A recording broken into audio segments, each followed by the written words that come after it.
Hi friends, welcome back to my channel. I'm Remy and this is Sillage Stories, where we pair amazing books with amazing perfume for a full sensory reading experience. Here I am trying to build an atmosphere so that you can kind of wrap yourself in the entire environment or bond with the characters of your favorite book that you're reading. And tonight we are stepping into 3 different worlds, but they all share a theme, which happens to be horror in honor of Summerween. The 3 books that we have today is one is a gothic Victorian mansion, another is final girls trying to survive adulthood, and the last is a haunted house that slowly consumes a family. Let's start with the most unsettling. The Silent Companions. Now, I have heard so many people talking about this one. At first I was going to dismiss it, but eventually the FOMO kind of caught up.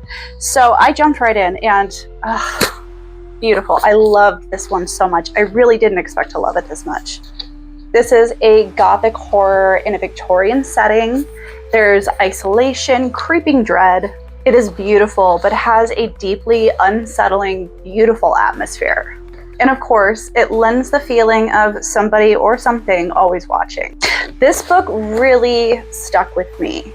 I think that the concept of the Victorian age silent companions, which I didn't even know was a thing up until this book, is very unique and interesting. I think if you enjoy kind of quiet, unsettling, atmospheric type of books, especially horror books, I think you'll like this one.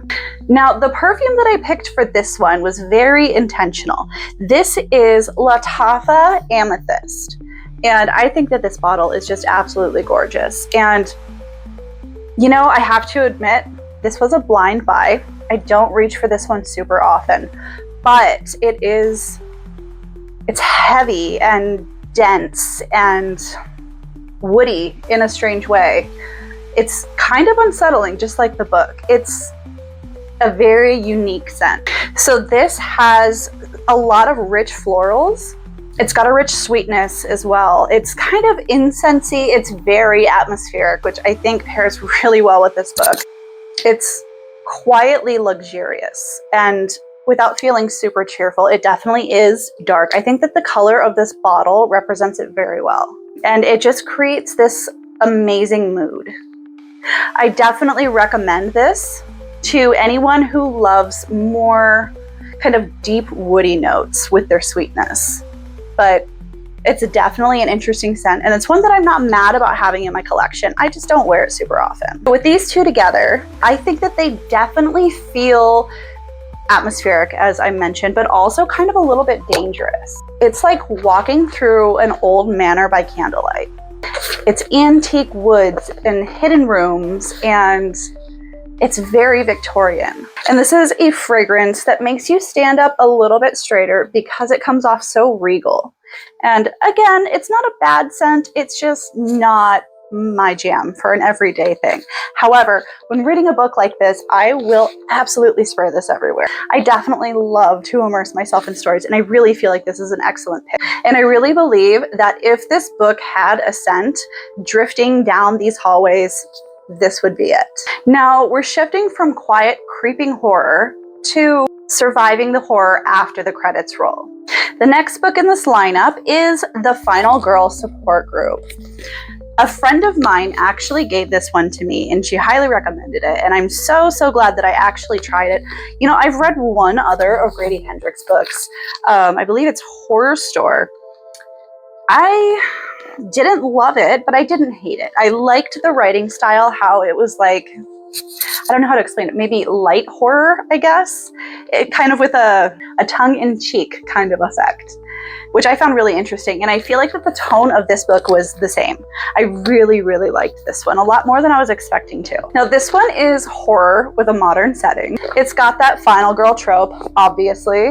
It is focused a lot on trauma and survival, as you would expect. There's suspense, and there's also some action, which you don't typically find in most horror books. And what makes this premise super unique is, I think, that blend of Grady Hendrix's voice that kind of comes through in all of his books that he writes, as well as just the entire concept. I don't think that this has been done before, and I really like that. The perfume that I paired for this is Perfect Elixir by Marc Jacobs. And I really love this fragrance. It is one of my favorites, but it is dense and heavy. Those are kind of my favorite perfumes.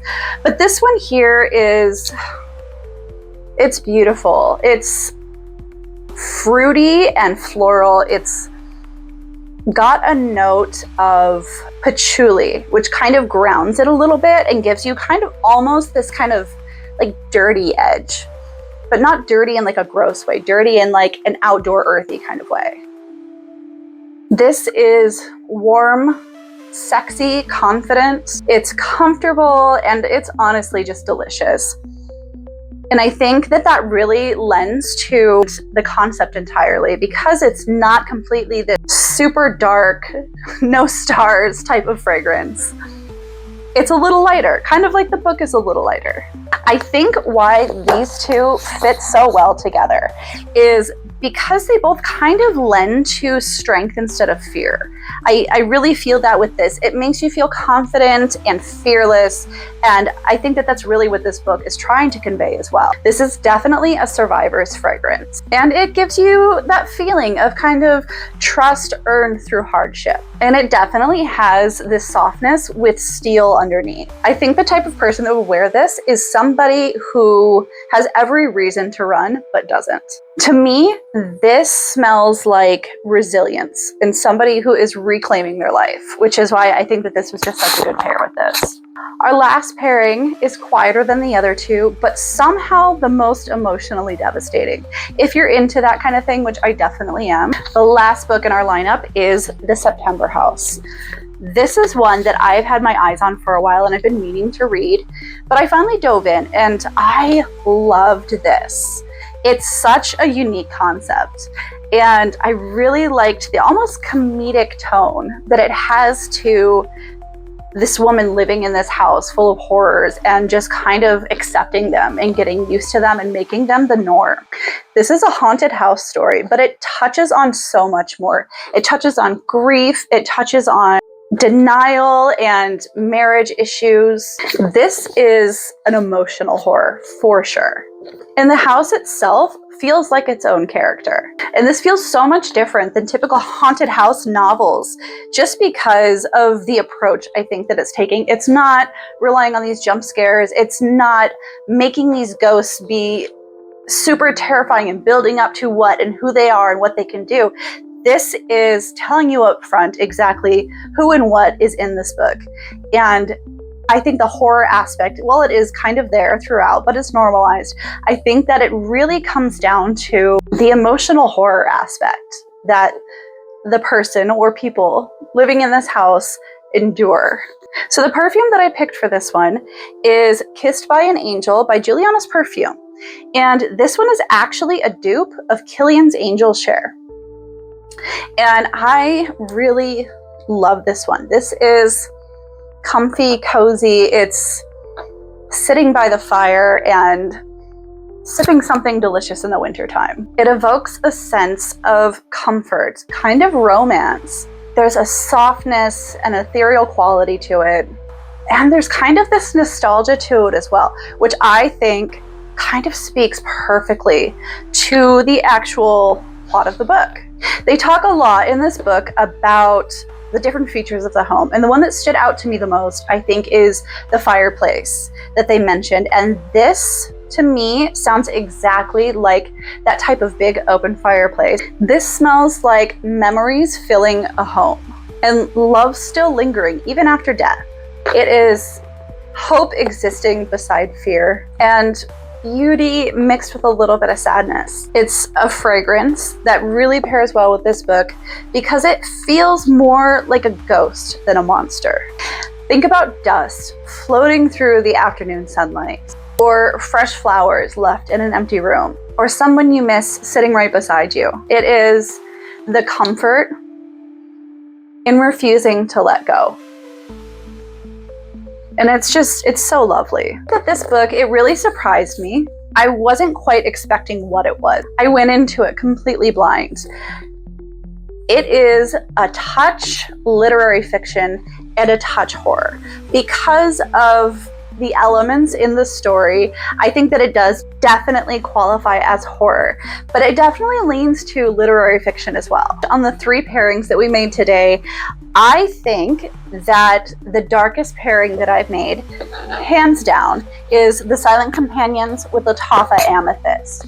This one, I think, is so true to the environment and the setting. It feels like opulence, it feels Victorian, and I think that it is a perfect match. And I think that the final girl support group is the story that stayed with me the longest for some reason. I think maybe because I can identify with a little bit of that trauma and that resilience as well. And I think that this is my favorite pairing of the 3, just because this perfume is the feelings that our main character is experiencing. This perfume is resilience. I would really love it if you guys would tell me in the comments below which pairing that you like the best here. Is there another fragrance that you'd pair one of these books with? That is it for me today, and I hope you guys find me here next week because we are all about comfort reads and comfort perfumes. Don't forget to like and subscribe before you go, and drop me a comment. Let's chat. Thank you all for hanging out with me here in the sanctuary. I hope you have an amazing day. Stay cozy, friends.